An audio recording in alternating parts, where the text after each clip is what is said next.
Good morning. Welcome. You guys, last time I was here, I was with the soup team, and there were about 15 of us, and we were lit. And now, look, I'm so happy to see you all. I'm overwhelmed because I've never seen all of you in one room. I've only ever seen you all on paper. So this is surreal. It's probably surreal for everyone in the front who was here 2 years ago when Behavior Genius opened its doors. I'm gonna start after. I'm gonna start with an introduction. I kind of want to know where everybody's from.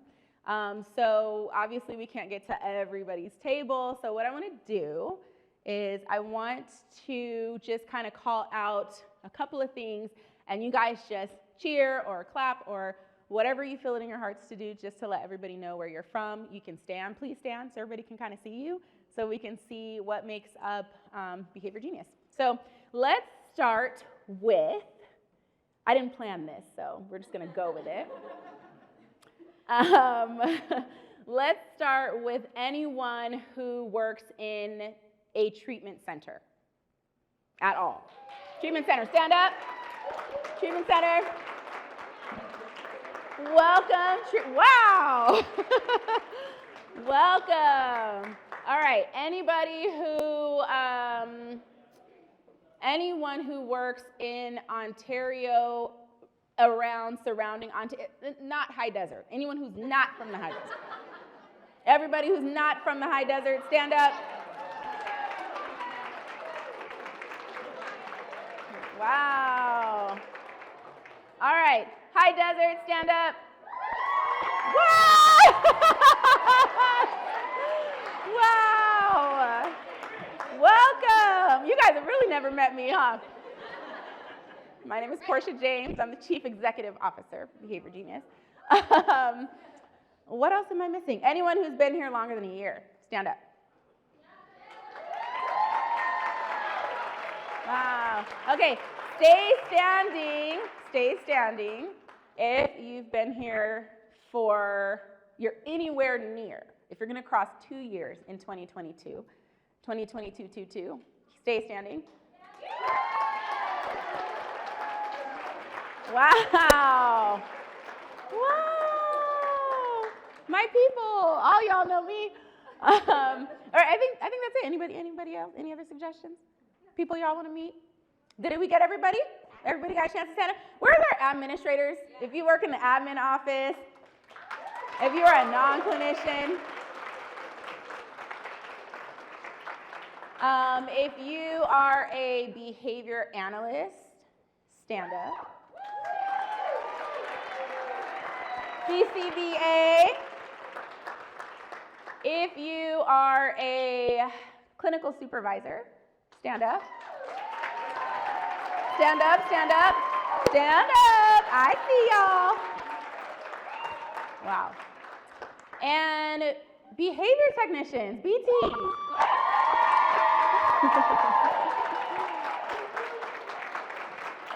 Wow, wow, wow, wow. Lead, stay standing if you're a lead BT. If you're a lead BT, stay standing. These people are holding it down. If you have a question, this is who you need to know.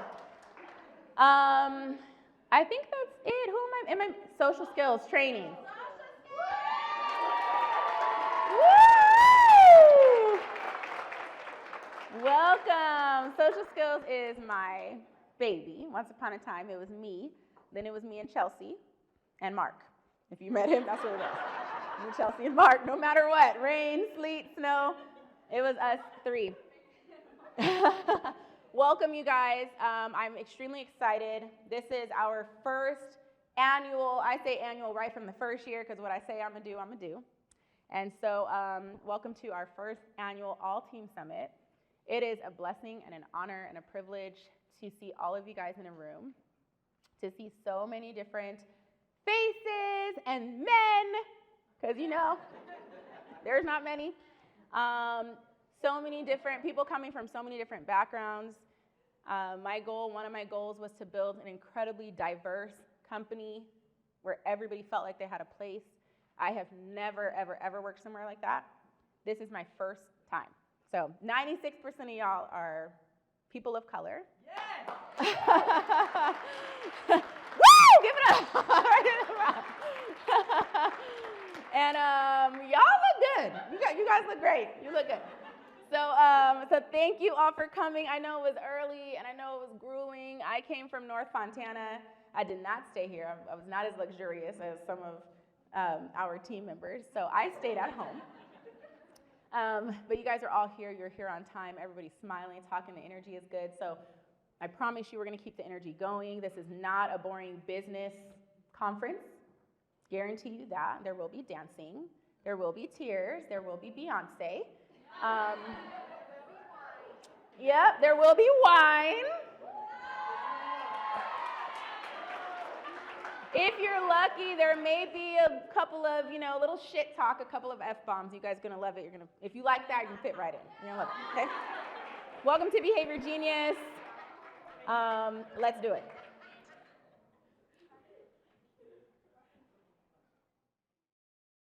You can be mentored by people who aren't alive. 100%. Because their stories still live. These muses are here. It's important to learn from them. Because you realize they're people just like us. They made mistakes just like us. And they kept going. We can do the same. They say we die twice. Once when the breath leaves our body, and once when the last person we know says our name. And he would be shooting baskets in the dark because they hadn't even turned the lights on yet. He'd be there an hour, 2 hours before everybody. Everybody would be at breakfast, and he would show up fully sweated out, like he'd just done 3 hours of work, and that before anybody did anything. How much harder will you work in this offseason now to get back to the championship? I'll push myself to exhaustion. I play games with the flu. I play games with 102-degree fever, man. And I made a promise to myself I was going to work that hard every single day. When I do retire, I have no regrets. If I could work that hard every day, what would my career be?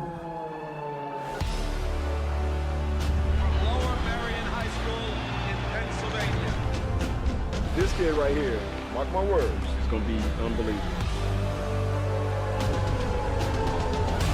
There you see Kobe Bryant in the foreground, the man many have dubbed the next Michael Jordan. He wants it so bad and he's willing to go to the extremes at the age of 34 playing 38 minutes. That's ludicrous. He's cursed as much as I am. He just want to get to the offensive and go one-on-one. I'm going to make his ass work now. It was fun to be out there. This man played with a broken finger and won a championship. To Garnett, back to Calvin.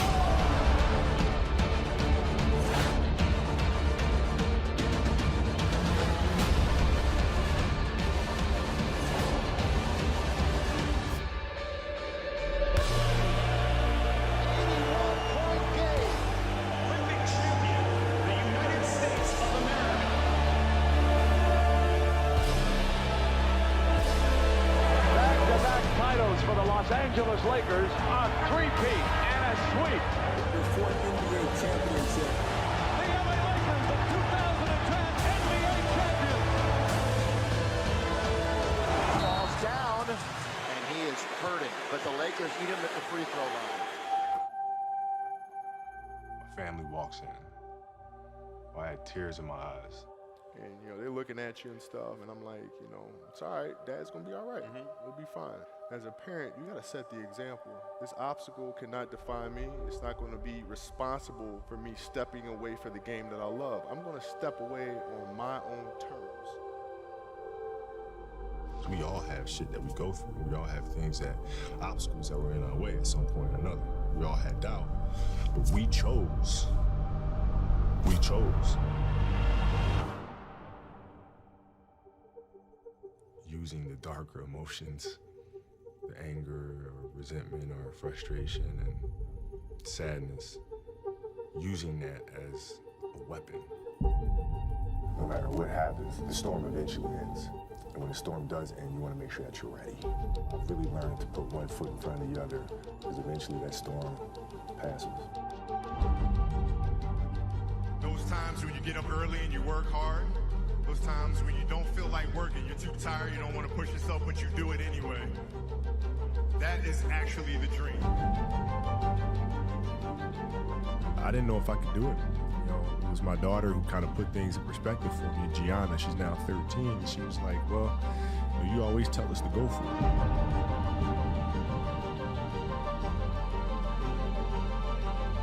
We're not on this stage just because of talent or ability. We're up here because of 4 a.m. We're up here because of 2-a-days or 5-a-days. We're up here because we had a dream and let nothing stand in our way. If anything tried to bring us down, we used it to make us stronger. We were never satisfied, never finished. We'll never be retired. That's how you have to be if you want to be a winner. There's just no way around it. Rest at the end, not in the middle. And I took that to heart.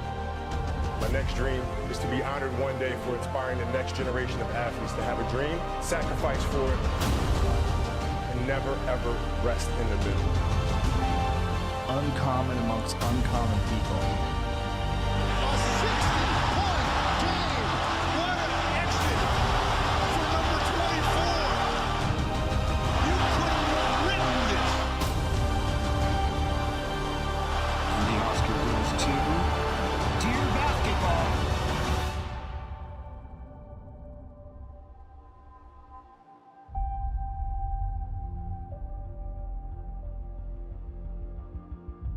Yesterday was supposed to be a celebratory day, and then we got tragic news about Kobe Bryant, and everything changed in a second. Life is short and it's fragile, and we don't know how many birthdays we have, so celebrate life. And if you haven't told someone you love them, do it now. Do it. Tell people you love them. Call your friends, text your friends, hug them, kiss them. And when I took it to the Laker game, we just had so much fun because for the first time I was seeing the game through her eyes. And she had such a great time. As a father, you just... That's all you want. That's all you can ask for. Yes. No one knows how much time we have. That's why we must live in the moment. We must enjoy the moment. It was her. Like, she was having such a good time, and the players were coming up and saying hi to her, and you know, and Brian was talking about her fadeaway and all. You know, we must reach and see and spend as much time as we can with our families and friends and the people that we absolutely love. the most important thing in life is how your career moves and touches those around you, and how it carries forward to the next generation. Do you realize that's what makes true greatness?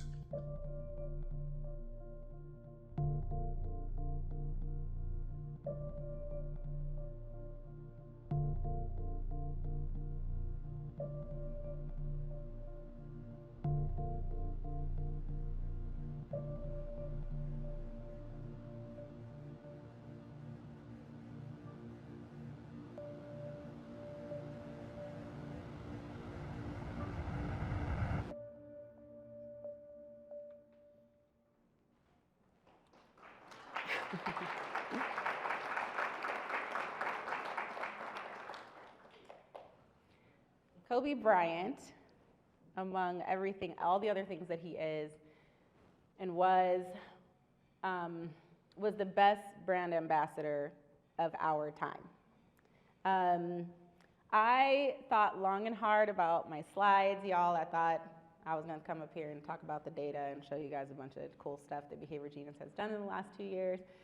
You can Google that. I wanted to be very intentional with my time with you all because most of you have never been in a room with me, you've never met me. So I wanted to stand up here and literally decided yesterday-ish to scrap all my slides and to just talk about what I want to talk about and what I think that you guys want and need to hear, and anything else about Behavior Genius and all of the amazing things that we've done. There are many. The list is long. You'll hear it from some of our team members today. You'll speak to each other and you'll learn more about our organization. You maybe have already looked it up and found out and seen it for yourselves. But for me, I wanted to take the opportunity to speak to you about what Behavior Genius means to me and to share my story. Because can I get a show of hands of who would have rather looked at the data today? Anybody?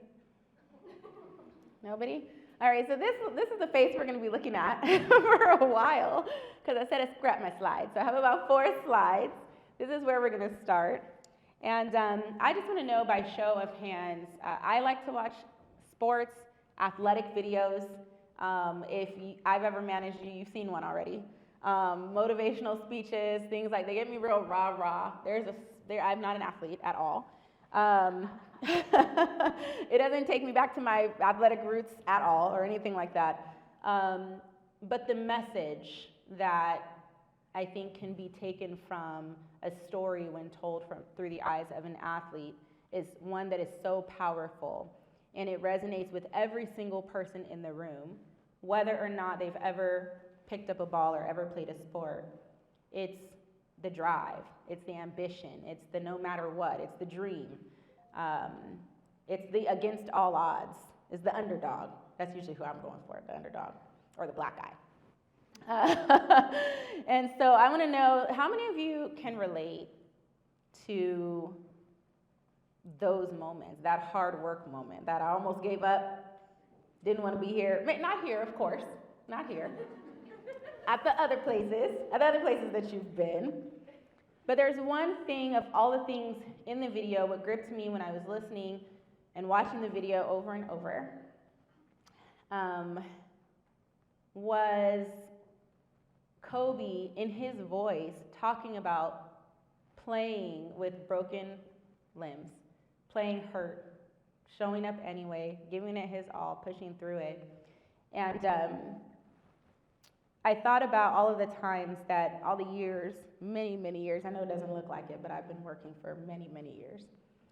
And all the years that I have come and shown up, came to work every day, and played the game that I play, which is applied behavior analysis, hurt or broken. And I showed up anyway. Anybody that can relate? Anybody? Showing up just playing broken on the inside, on the outside, playing every day broken. And so I want to talk about that because I think that it's easy to come to work happy and having a good time. It's very fun here. I don't know how long you guys been here. If you haven't had fun yet, look forward to it. This is a fun place to be. But every day is not a ray of sunshine, right? And so I just want to talk a little bit about some days that I've had in this field. And most of them, there's a lot more years behind me than are current here at Behavior Genius. But I just kind of want to walk you through a little bit of my story and talk to you about what it's been like for me. Because it's a question that I get a lot. So you guys know, some of you know, we did state conversations. I had an opportunity to have conversations with BTs, administrators, supervisors, 1 member, 2 members, 3 members of every single part of our team, and just understand more about what Behavior Genius can do to improve as a workplace, to make this a place where you want to be and where you want to spend lots of your time, work as many hours as you can, and stay as long as you want to be here. And so question that came up multiple times was, how did you get here? And I was like, oh, I didn't think this conversation was about me, but don't mind if I share. And so I figured that obviously nobody asked me about the data. Nobody asked me about our stats. So taking it from the top, all the way from the top, I've been in the field of behavior analysis for 17 years. This year is my 17th year. Thank you. It's been wild. I have been a board certified behavior analyst since 2011. So this is my 11th year being board certified. I passed the test on the first round. First time.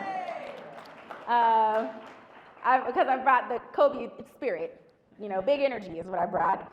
And I was actually speaking to my husband as I was working on this, and we were going through a bunch of different videos that we wanted to watch. And there was one that said that it takes 10,000 hours to master a skill. And I didn't know that. He's like, oh, I thought you would have known that. I'm like, doesn't have anything to do with ABA. I had no idea. And so I didn't know that. And so I started calculating, because I'm a data analyst. I started calculating, well, how many hours have I been working? Have I because I feel like I mastered it. I feel like I'm doing okay. And so in total, I have worked 21 years, 252 months, 3,537 work weeks, and 183,960 hours in my lifetime, not just in the field, in my lifetime. So I'm gonna take you back through some hours, some time, some weeks or months, seasons that impacted all of you, essentially.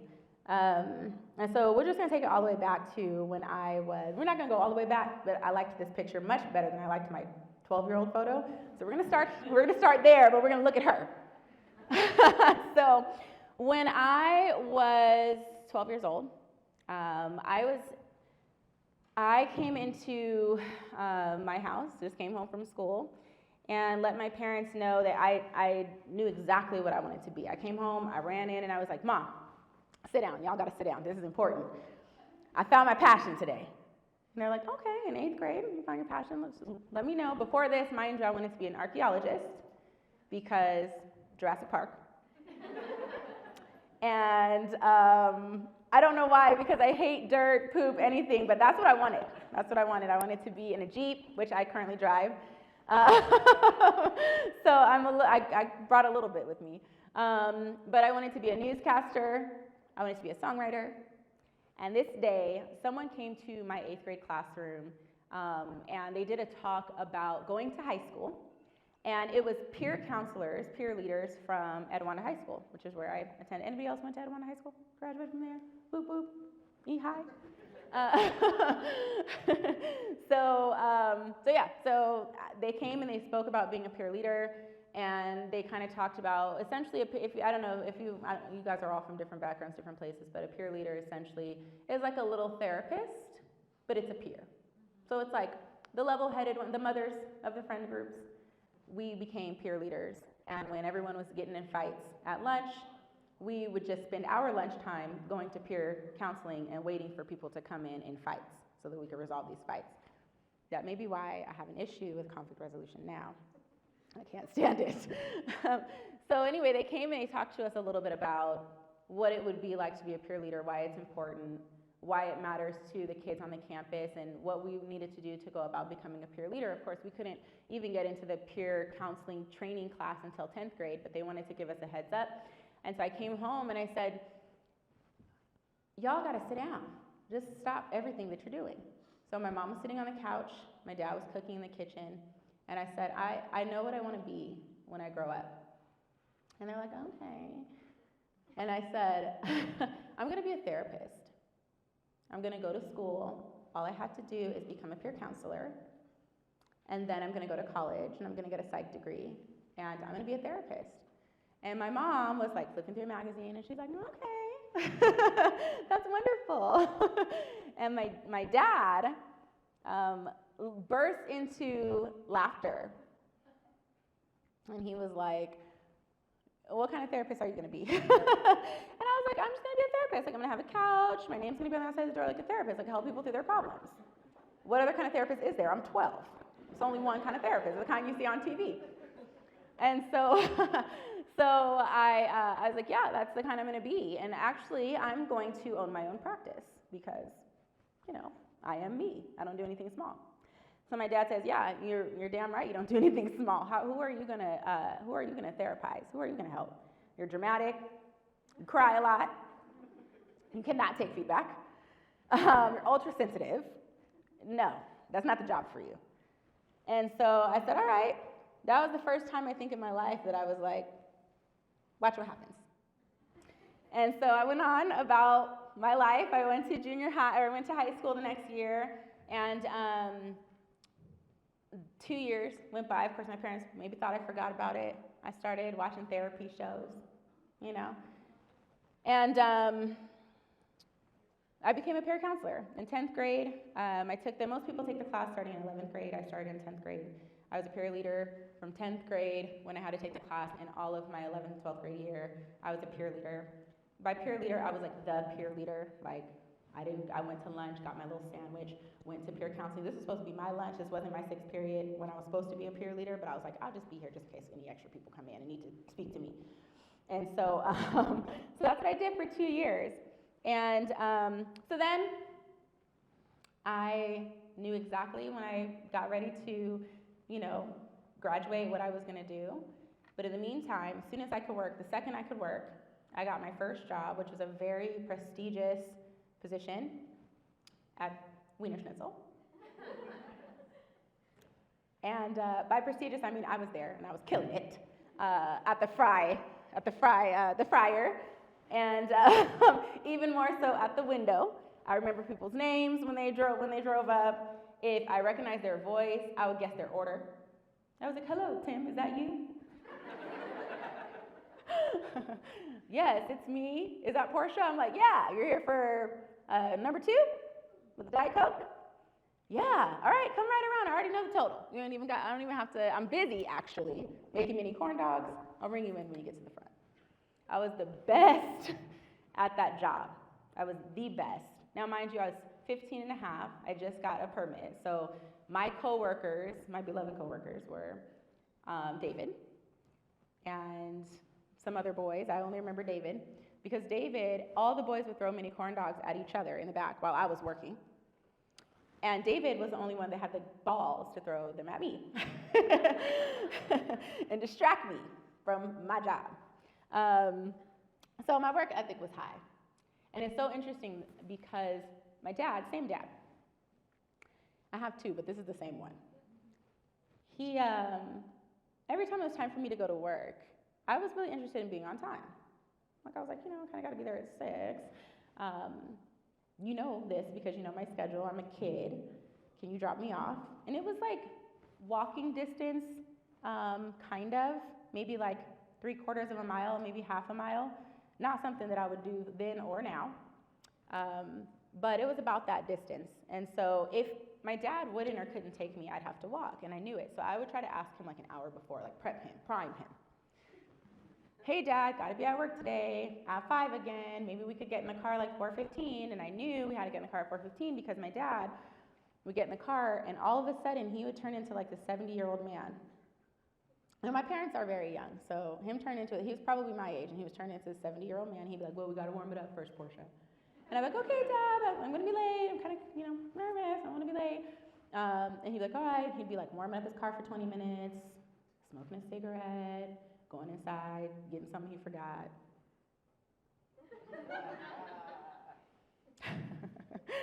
And I was almost late. I was almost late every single day, every single day. And, he'd be like, why are you so, where are you getting this from? And it's funny because even now people ask, where do you get this insane work ethic? Like, and I go, well, what do you mean by like insane? Well, like, like deadlines. Like you're really good with like being on time and like setting deadlines. And I'm like, oh, junior high school, around 12 years old when I had to turn things in on time where I wouldn't get credit. And I wanted to go to the party, so I couldn't get in trouble. That's where my work ethic came from. So I took that work ethic from junior high school. I took it with me to Wiener Schnitzel. And I was best damn fry cook at Wiener Schnitzel. And I was there for almost a year and a half, all of the rest of my high school actually, until they opened up Victoria Gardens. And I was able to open, gosh, is this gonna make me sound old? You guys give me like a thumbs up or whatever. And I was the first hiring class at California Pizza Kitchen at Victoria Gardens. And so I ran up there, got the job. Before we even opened, we trained and everything. And I worked there for a while, and then I went to college. Anybody want to guess what I majored in college? Psychology, because I do what I say I'm gonna do. Went to college, declared my major in the 9th grade. I knew exactly what I wanted to do. I wanted to be a therapist, right? And so I went all the way through college. I took no breaks. I went to summer school. And I was excited to be there. Like, nobody forced me. I did live at home, but I went to summer school. I worked 2 jobs to pay for my gas, to pay for my school because I didn't want loans. And so I went straight through, did 18 to 21 units, graduated early for absolutely no reason. If you're not in college, or if you're in college, just stay in college and just enjoy the ride. Because I think I missed a couple things. I didn't go to parties. I did join a sorority specifically because I wanted to do community service, and I was president of my sorority because that's who I am. And so once I graduated, once I finished school, or before I finished school, I had to do an internship for my undergraduate, and I actually had a dual major, psychology and human development across the lifespan. And so I thought, oh, I'll just throw in human development. I'll just throw in a dual major, just toss that in there, because who knows? I mean, I don't like kids. I don't plan on working with kids. I don't plan on having children, but I'll just have something on my resume, which I didn't have at the time, but I was looking ahead. So declared my major, and I met a little boy. I didn't choose. ABA chose me. It was the only thing left. I procrastinated. I waited till the last minute. They didn't have anything left. I had to drive all the way to San Fernando Valley, and I had to work with children with autism. And listen, our training is not perfect, but let me tell you a little bit about my training. We came into a house. I don't know whose house it was. It was like a small house in the valley. I had driven very far to get there, so I was expecting something more along the lines of like an office or whatever. And so we walk into the home, and they have us all sitting like on the couch and going in different rooms of the home, and they have these videos playing in every single room. And it was like, just close your eyes and imagine your worst day ever at work with these kids. So at Behavior Genius, it's fine. It's personally favorite. Worst day ever. That's what was on the TVs. And I was like, oh my God, I don't even like kids. I already came here because I was procrastinating. I don't think this is for me. I immediately wanted to quit, but I was like, nah, I've never quit anything in my life, so I'm just not gonna start now. So I met 2 wonderful little boys. One's name was Mark, the other's name was James. Mark, I absolutely loved because he was a nonverbal headbanger, and I had an extreme amount of compassion for him because he couldn't speak, and I understood him. Somehow I understood him. I didn't even like kids before I met him, but somehow I understood Mark. And James, I did not understand him, nor did I like him at all.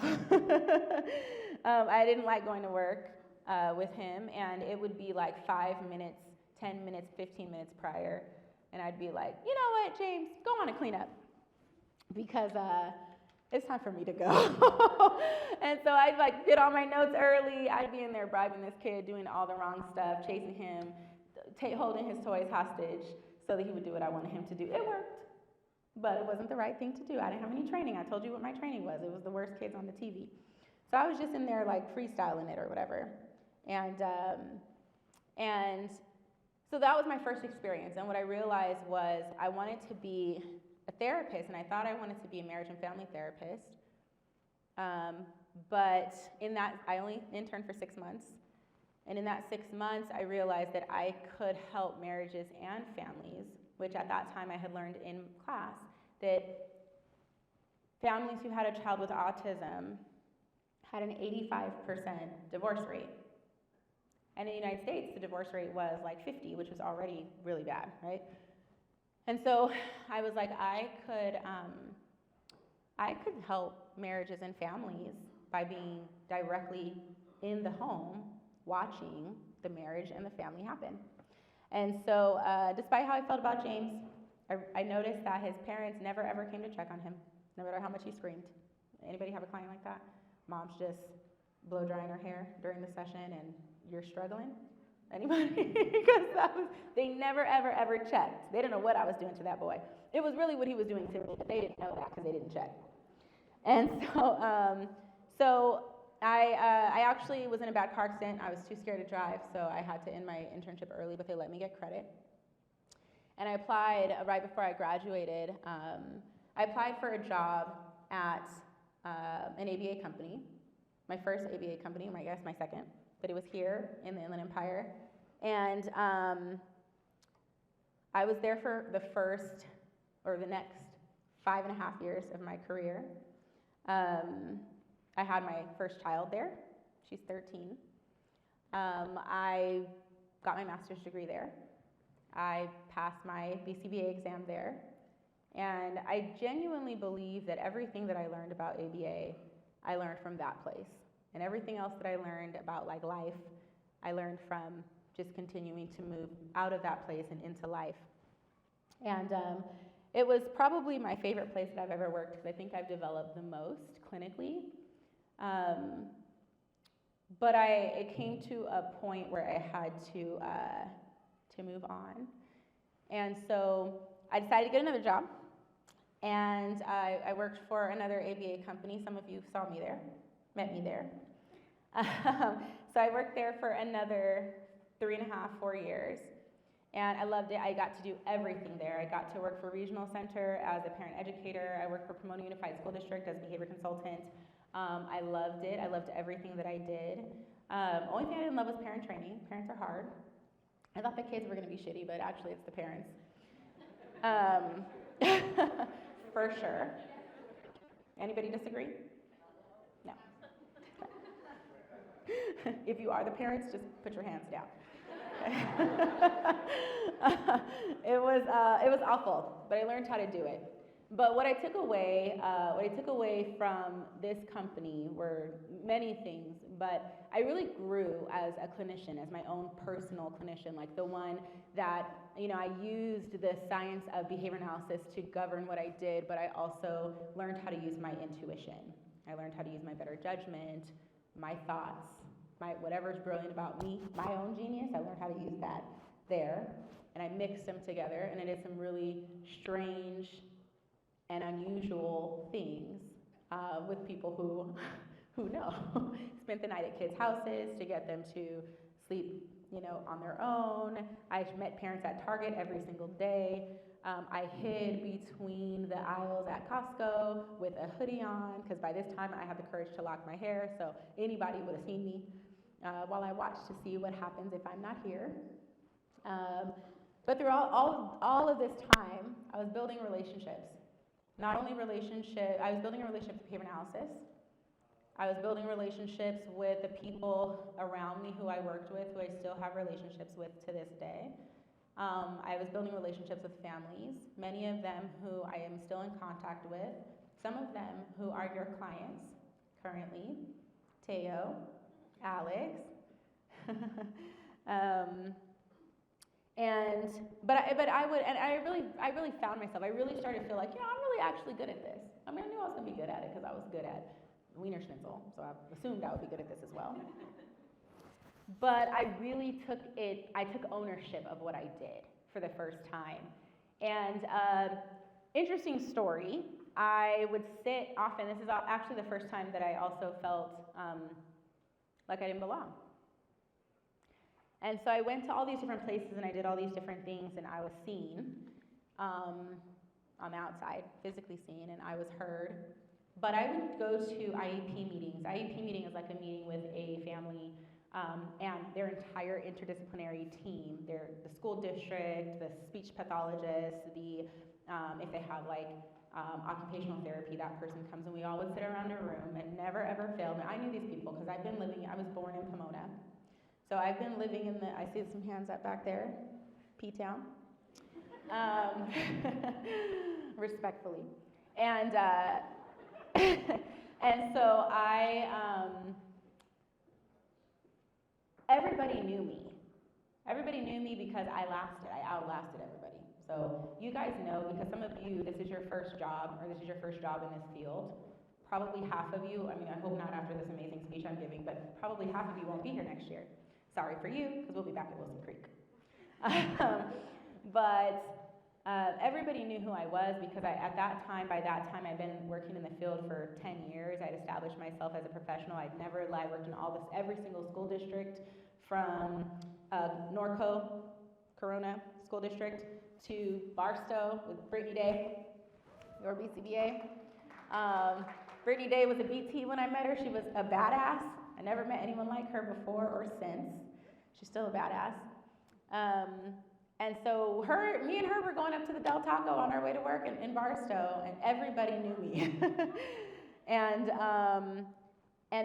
But still, every time I would come to this meeting, I would come highly prepared. I would bring my documents. I'd be prepared to present. And I would get two things that would happen. The first thing would be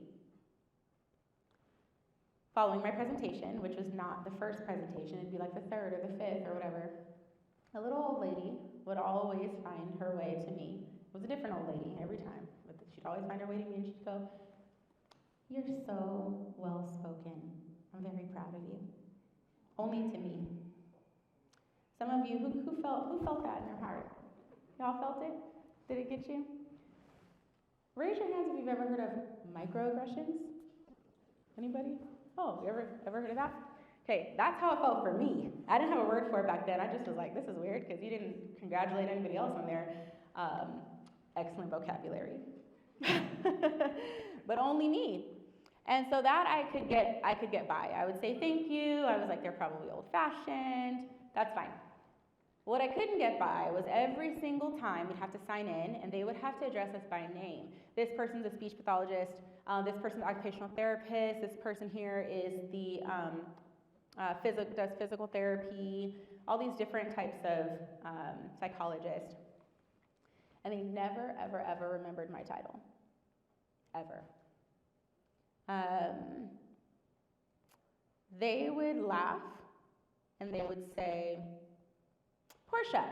They knew me by name. "Portia.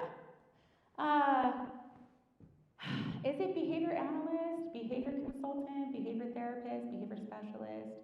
What? I just can't remember your title. It's just always, it's different. It's so different." And I was like, really, this is a little easier than speech pathologist to say. But behavior analyst is prestigious, sitting at the table. I was the only analyst. I was the only behavioral person. I was the only person that had data.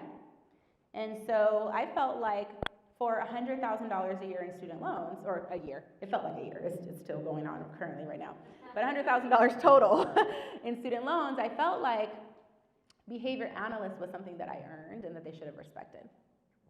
So every day I smiled because I was like 20-something, really, 23, 24, and so I would like laugh, and I'd be like, "Oh no, it's, behavior analyst." And they'd go, "Oh, yes. And they'd write it down, and they'd go, "Oh, I can never remember her title, I don't know why."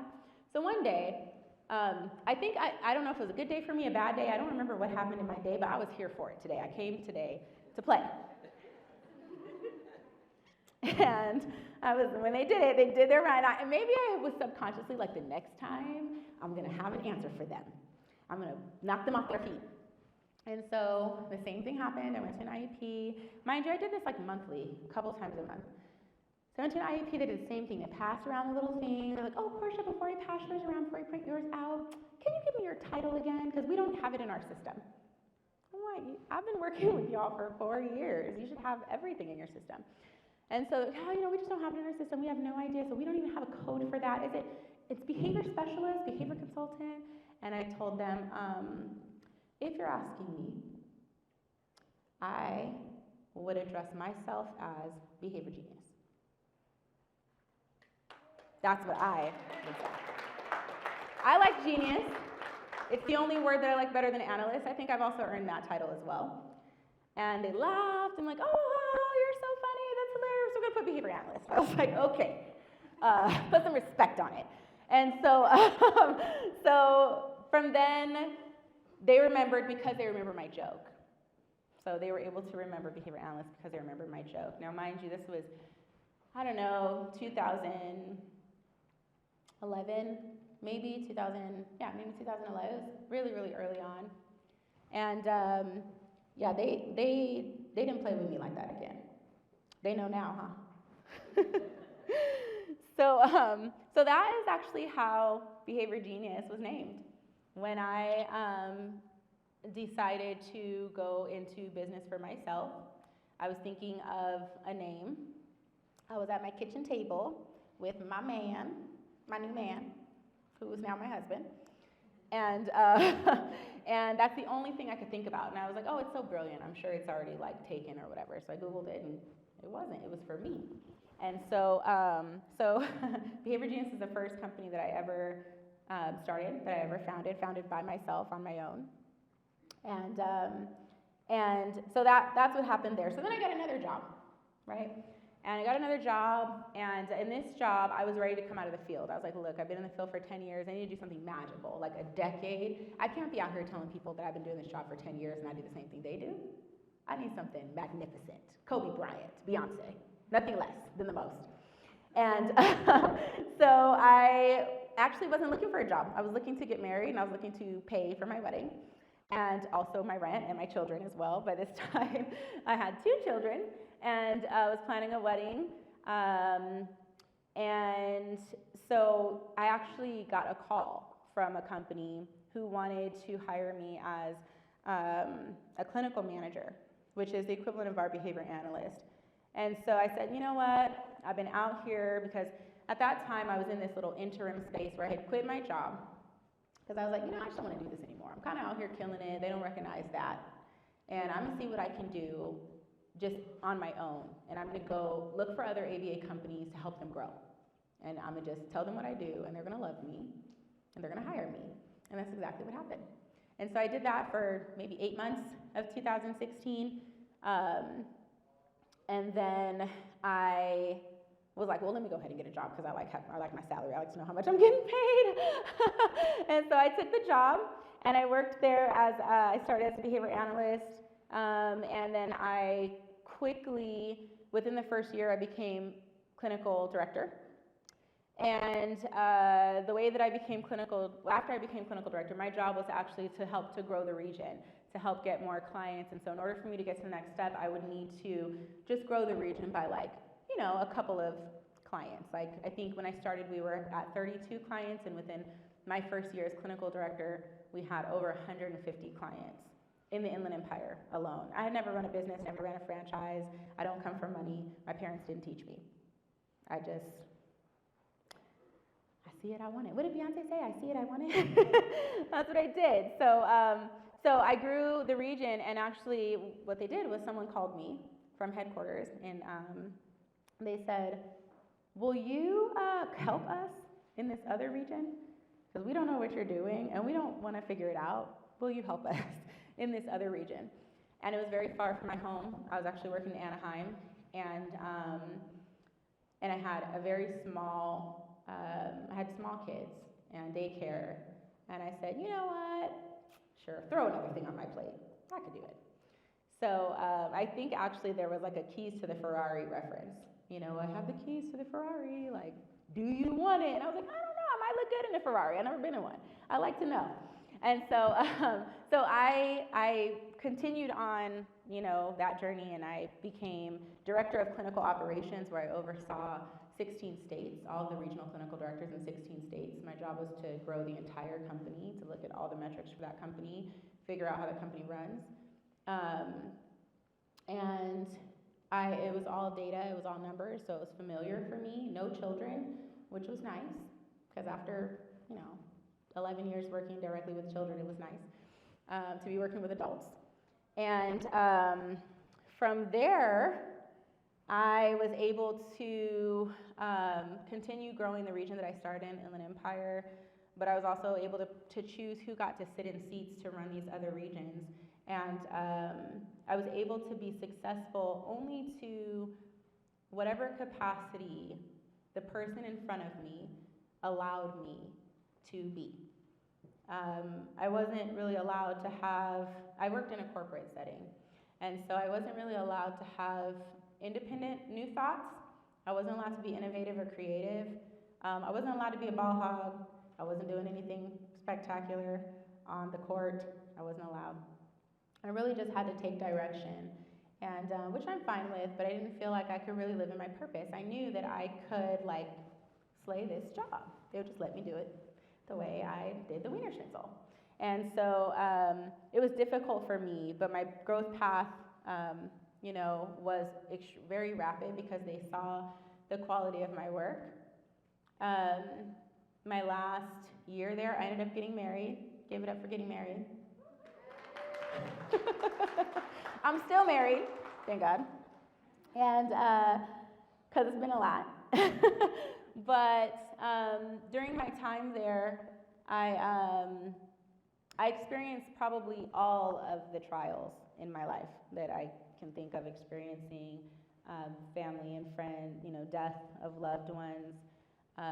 Getting married was really the only highlight. In 2016, I got married. That same year, I had 2 miscarriages, and back to back. And I went to work when the nurse asked, "Do you want to just stay home and take a break?" I said, there's this thing, I'm Black, I kind of got to go to work regardless. And so also, I don't know what else to do with like my sadness, because work is like the only thing that I'm really, really, really good at. And so I'm gonna just go and be good at that. And then I had my son.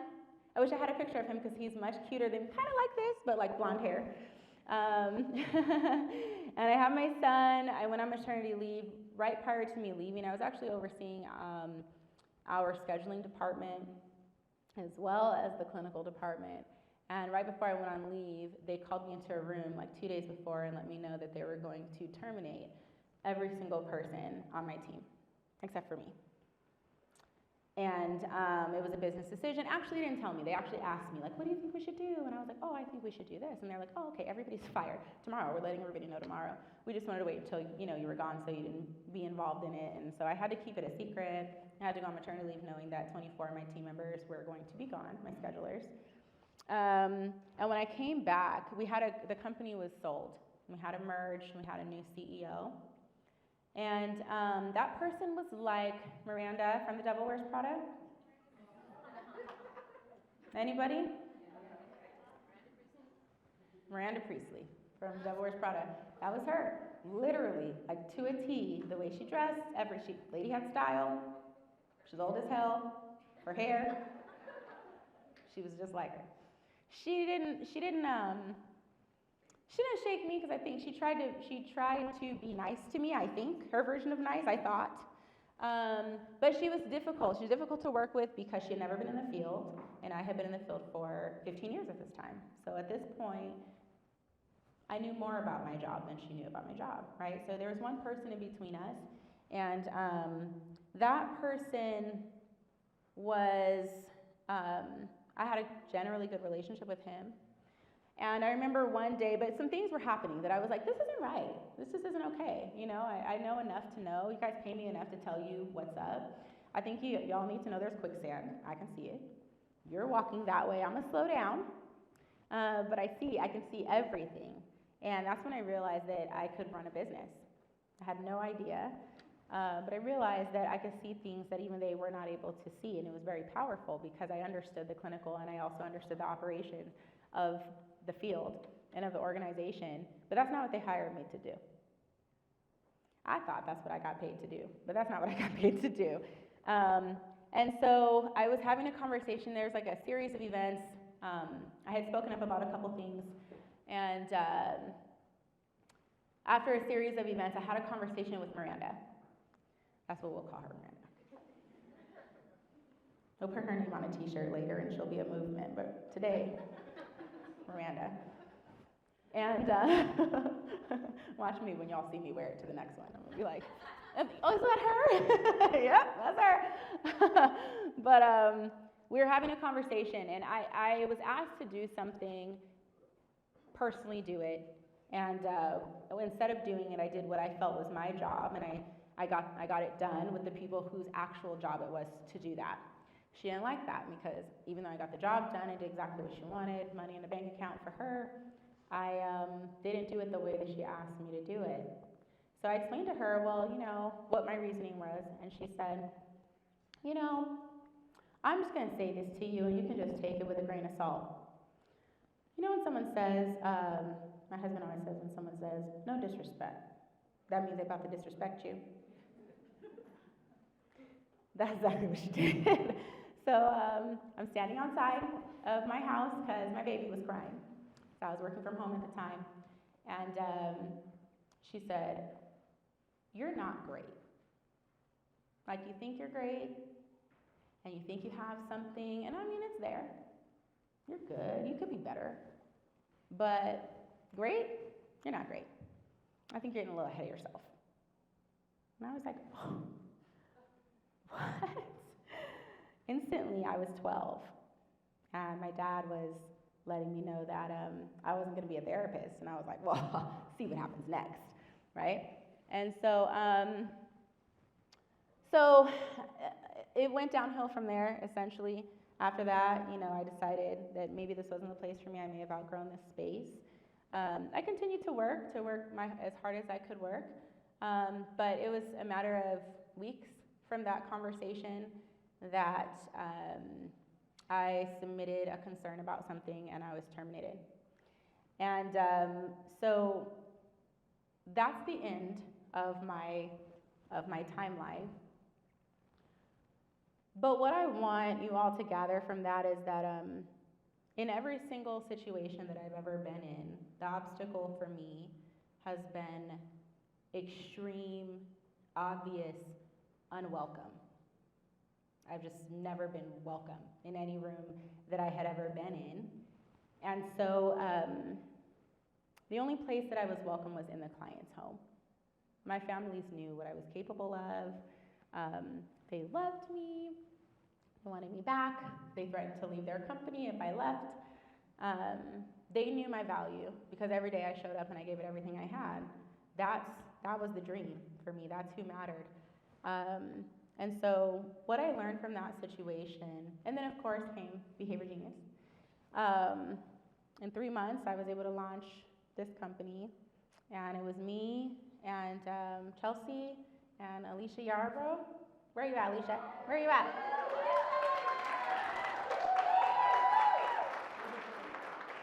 And Kristen, and my family, my husband, Shanavian, James, my brother, Rachel, Carmelita, JRBT. That's who it was. It was late night pizza. We were on the floor. If you scan Shanavian's QR code, you will see what Behavior Genius looked like back then. Lots of Chinese, lots of weight gain, lots of tears, lots of furniture being built, lots of trips to IKEA. But what I learned in that moment was that, because it was hard for me to hear that. And even though I knew that there was something special about me, someone who was important for my development got to choose whether or not I was great enough. And what I learned just in overcoming that, which I still overcome it every single day because I think about it often, I'm like, I wonder where she's at now, probably somewhere being an employee.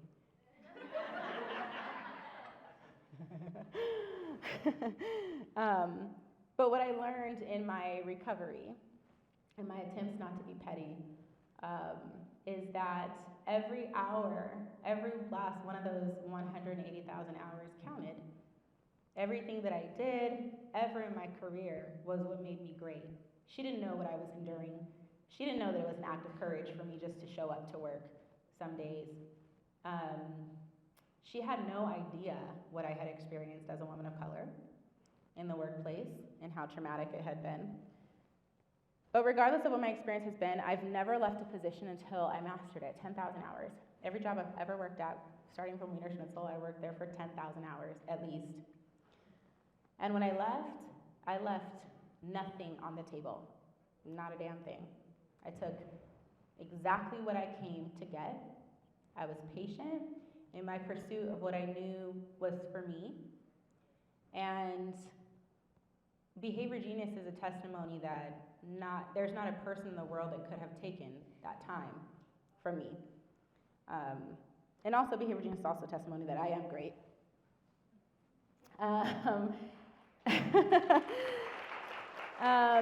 And so I want you guys to kind of think a little bit about what you bring every day, what your experience has been like, what your story has been. I've been in lots of different conversations, lots of boardrooms, but some of my favorite thoughts and quotes come from Simple conversations I have with people every day. So 2 questions that I've been asked in lieu of what do you do, because I think I just told you all what I do. But the questions that have sparked a little bit deeper of a conversation are who do you help? Which changes depending on what your job is. As a BT, you help these families, you help the kids. Maybe for you, you feel like you help the parents, like I did. As a behavior analyst, you may help other behavior analysts, BTs who want to become behavior analysts. Maybe at the administrative level, you help the organization, help the families. We all help someone different. And then what do you get paid to do? I think it's important because sometimes what we do and what we get paid to do, or what we're passionate about and what we get paid to do, are 2 different things, and we don't even realize why we feel conflicted in our roles. And so I want you guys to think about that. I'll give you 30 seconds to think, talk amongst yourselves. And then I have a little video for you, and then I'll give you back your time. So take a few seconds. I'm not gonna play Beyonce.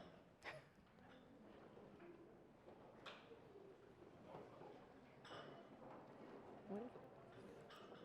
I can't see it. I don't have my glasses on.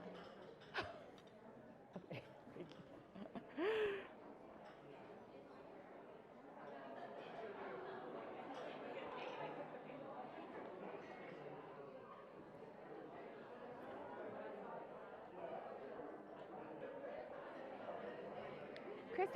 Kristen, what time is lunch?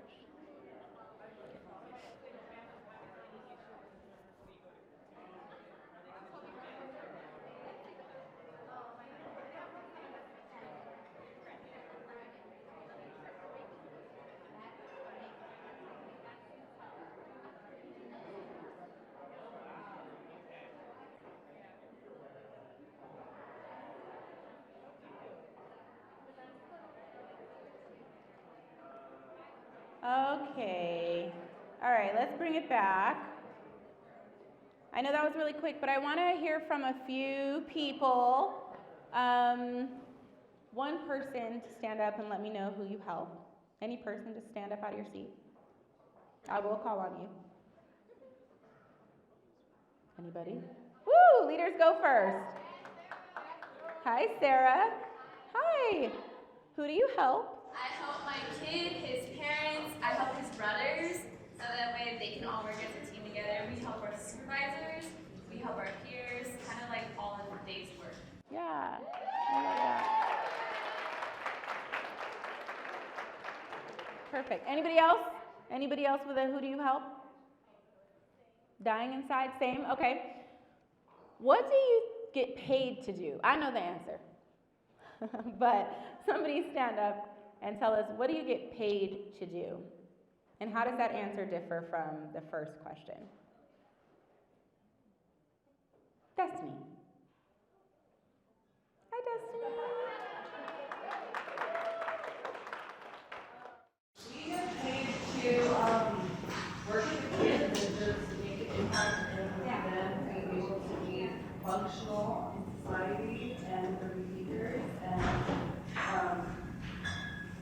like change their lives. Yeah. Yeah. That was perfect. So I want to leave you all with a call to action. You guys all have an opportunity and a responsibility to make whatever impact you came here to make. You may or may not know how far that extends, what that is. Like maybe you just found this on Indeed and you're like, oh great, they're hiring. I don't have to see my manager every day. I can go into the homes, I have some freedom. But let it grow on you while you're here, please. What it is that you're here to do. And then make a decision every single day to get up, get your shit together. Whatever your shit is, this is something that we share, Chelsea and I, often. You know what? Let me just get my shit together. I'm sad, but I'm gonna just get my shit together and I'm gonna get back to work. You know, that really pissed me off, but you know what? My shit is together. And I'm doing what I'm supposed to be doing. You know, can they just get their shit together? And every single day, whether or not any of our shit is together, we come in here. We have 190 clients that we have acquired in 2 years, I think. Intake can give me the exact number, but last I heard it was approximately 190 clients that we have helped. That is almost 200 kids, their entire families, their siblings, both parents, whether or not they live together, the communities that they go into now, the communities that they will participate in as adults, their schools. Every single thing that they touch, it's a ripple effect. You are not a nobody. You're not unimportant. So when you come in, you put a little pebble in, and everything ripples, and everybody can feel it, and they're not going to forget it. Every day you give it all you got, and I think any company would tell you how to be a brand ambassador for their company, right? Like how to just break out the pom-poms or whatever for their company, for their organization. But I worked for companies, but I never really performed for companies. I performed for God. I performed for myself. I performed for the people that I knew depended on me to just get it right. And at every single job that I've ever had, I took something very valuable, something that I needed in order to move forward to the next job, whatever it was. I knew that there was always something greater coming because I am great. I was like, there's something better than this. Not because of the company, there's just always something better than this. There's something bigger than this.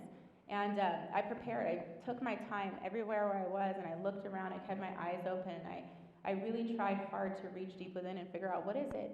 And when I felt like I had it, I moved on. But not before I felt like I had it. And I did it for myself unconditionally. My work ethic was amazing unconditionally. So I'm going to share this with you. I don't know if we have sound. The sound's going to come back on. Let's hope. But I'm going to share a little bit with you because when the George Floyd was killed, a client of mine named Caleb, his mom reached out to me, little blonde hair, blue-eyed, beautiful, perfect child who was really, really hard on me, or I was hard on him. He's 17 now, but he was 5 when I met him. And she sent me a message on Instagram, and she asked how I felt. And I shared a little bit with her, but she's like a client's mom, so I was like, I don't know. And she said, I just want you to know that I showed your picture to Caleb because I'm trying to help him understand what's happening at school and what he can see on the news and why people are so upset. And so I showed him a picture of you, and what I was trying to do was get him to acknowledge color. And so I said, do you remember her? Now, mind you, I haven't seen the kid in like 12 years.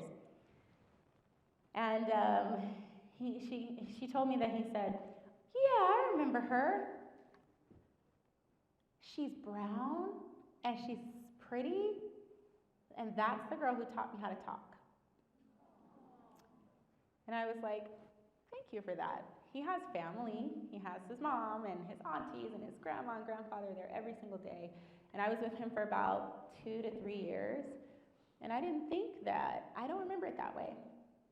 He had support. But I guess she never asked him, who taught you how to talk? And he said, she taught me how to talk. And for me, in a time when like the whole world was dark, I realized that this was right after I had left my job and right before I started Behavior Genius, that I was important and that he remembered.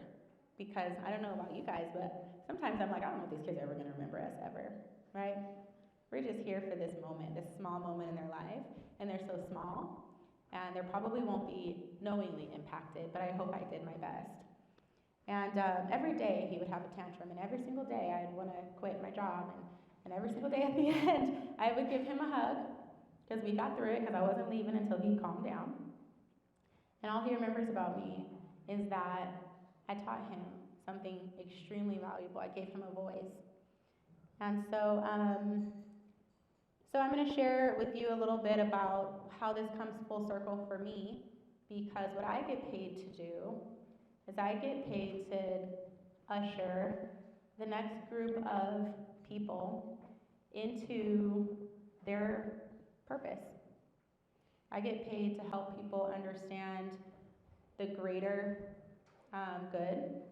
I get paid to help people to see targets that they can't see, that will not only be beneficial and helpful for our children and for Behavior Genius, but really for you and for anyone else that you have the opportunity to meet or to impact ever in your life. That is what I get paid to do. And so, but for me, this came full circle because some of you know and some of you don't, but my nephew is a client here. And I'm going to show you a video of him, and then I'm going to tell you why it's full circle. Go, Jay! 2, 3, 4, 5. Yay! Dada. Call him.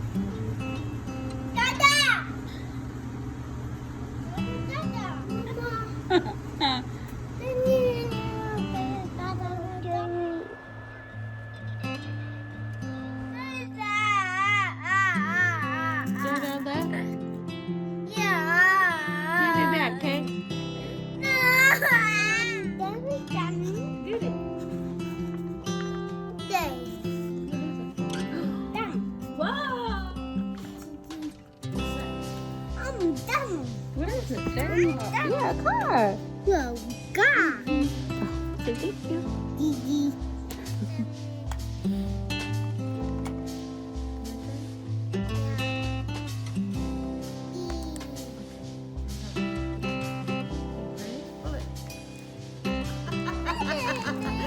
Oh my goodness. Okay. I mean A. M. N. E. S. And what does that spell? James. But what Say your J. James. James.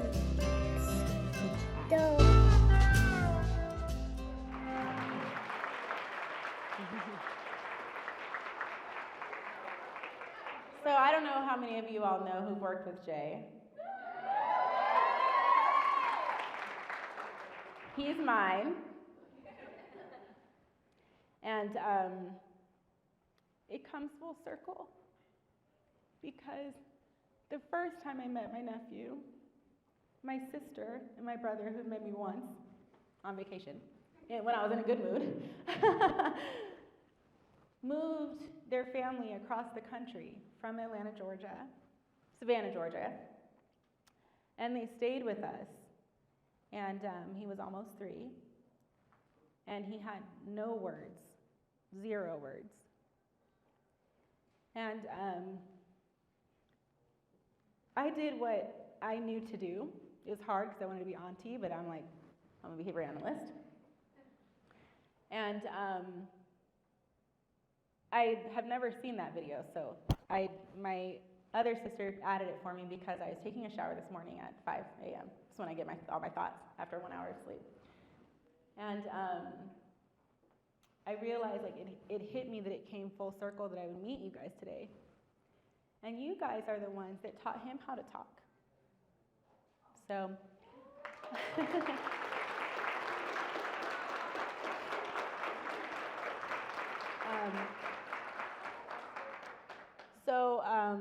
we try not to talk about being family.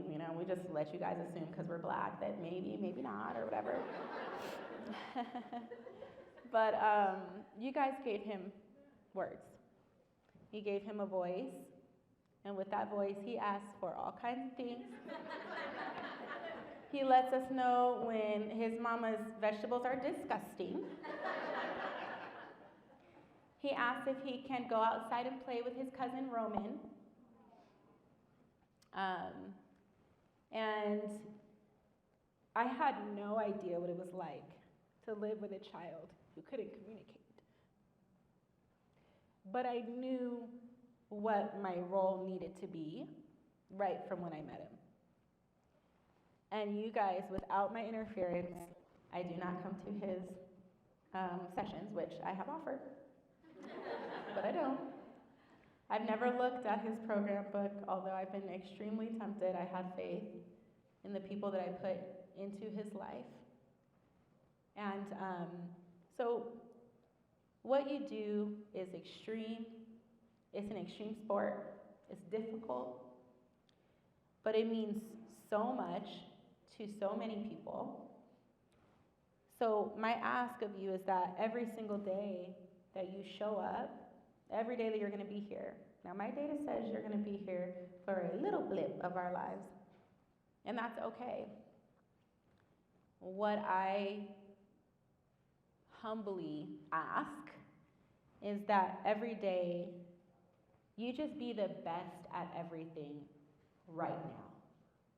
Kobe didn't wait until he made it to the league to be great. He made it to the league because he did things that far surpassed what anybody else could do. Every day, little steps, one day at a time. And so, so that's that. That's my speech, y'all. I have one more thing. Thank you. From the bottom of my heart, I have done every single one of your jobs, except y'all up here, some of y'all. I've never been a finance coordinator. But I've done every single one of your jobs. If you're a clinician and if you're a scheduler, I've done it. And it's extremely difficult. And it takes courage to come to work.